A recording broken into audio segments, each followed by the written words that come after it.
So since we are talking about the prophets today, I thought that I would preach my entire sermon through this bullhorn. What do you think? Is that going to work for you guys out there? Up there? The people up there are all like, yeah. Well, I don't think it's going to work for the people here in the first row, so I'll just use the microphone, all right? But that is one of the stereotypes of prophets, right? They are the ones that stand out in the streets using their bullhorns to call out to the people, calling to the sinners everywhere. Of course, that's just one stereotype. There is so much more to prophets. There's so much more to prophecy. In fact, I would say prophets and prophecy are absolutely crucial to the story of God's salvation in Jesus Christ. And so today I want to talk a little bit more about the role of the prophets and prophecy.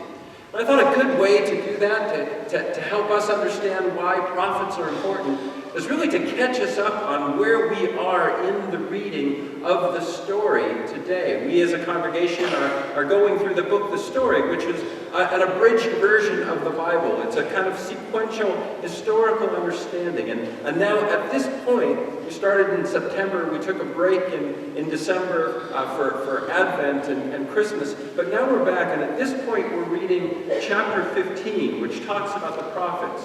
But if you would grab your timeline, I just want to catch us up a little bit as to where we are. You can see that this timeline, first of all, I want to apologize. I'm 46 years old now, and I realize that is really small font. It looks like ants crawling around on the paper. And so, if you brought your reading glasses, good on you. If you can see it, it starts with the year 2166. Now, these are estimated dates.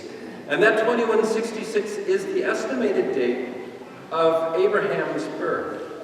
This timeline happens to start with the history of the story of salvation through the people of Israel.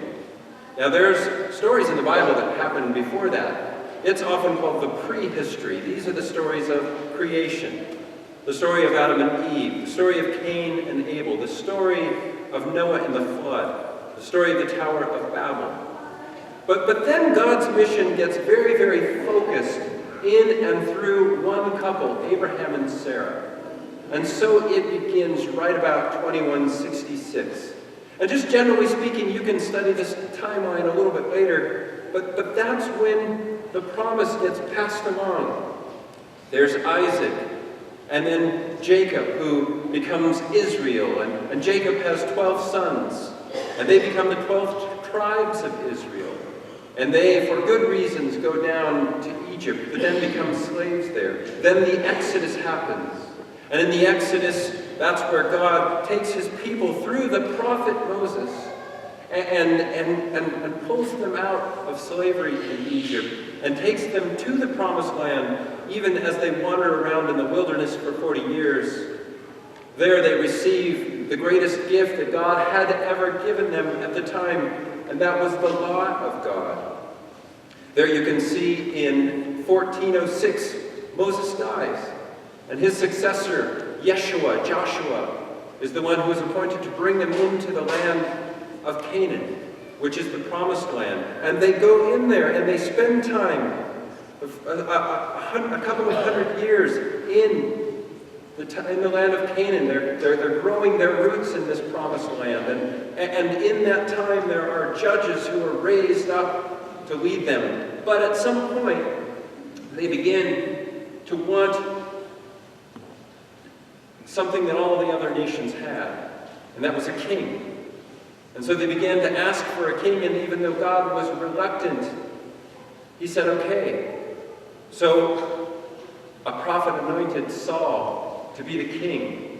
The prophet Samuel did. And then after Saul came David. And last week, we talked about the next king, the last king of the united Israel, and that was King Solomon, who started his reign wonderfully by answering God's question the right way. What do you want, Solomon? He didn't want power. He didn't want wealth. He wanted wisdom. And for that reason, he was given power and wealth as well. But then it got a little weird. He developed a serial marrying problem.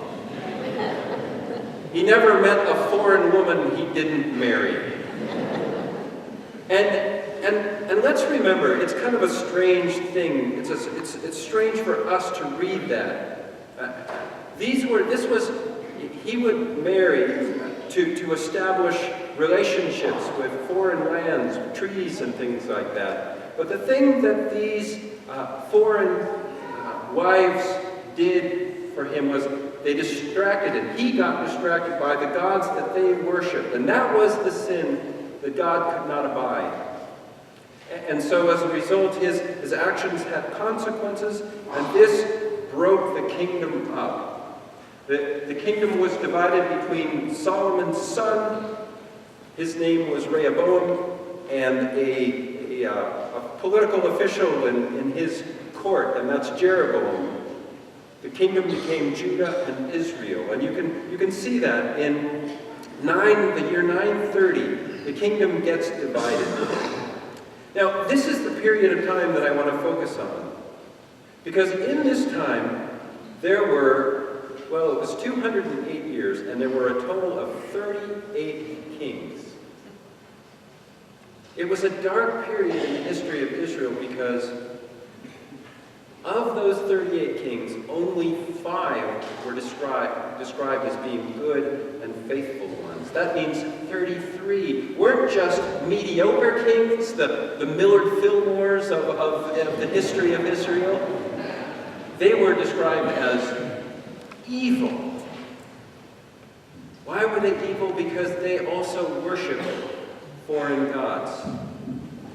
So this 208-year period of history became an important one for the prophets. And to help us understand why, I would ask this question: what would you do?